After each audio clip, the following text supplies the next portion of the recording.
For this project, we need 1 paintbrush, 1 scotch tape, 1 scissors. Or pair. Correction, 1 pair of scissors, roll of toilet paper, M&Ms, and of course, Holly. Dolly.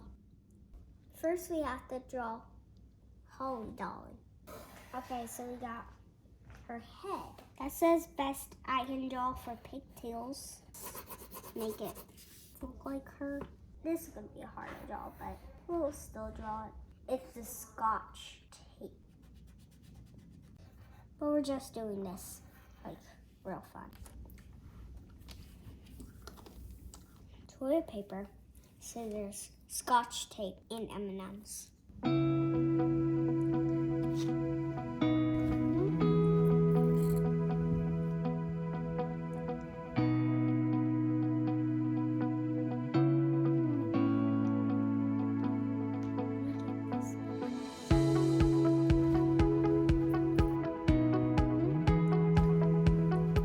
Yay, it's time to go trick or treating.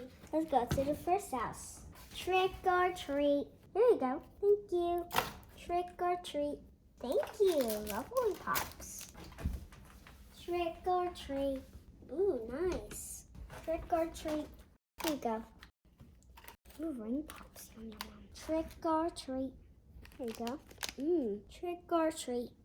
Kit Kats. You know I don't like these. I'll just take them. Trick or treat. Ooh, these look good. Trick or treat. It's getting pretty dark. I'm glad we're almost done. Last house. Trick or treat. Here you go. Here's a wish to eat. I love when she says that on Halloween.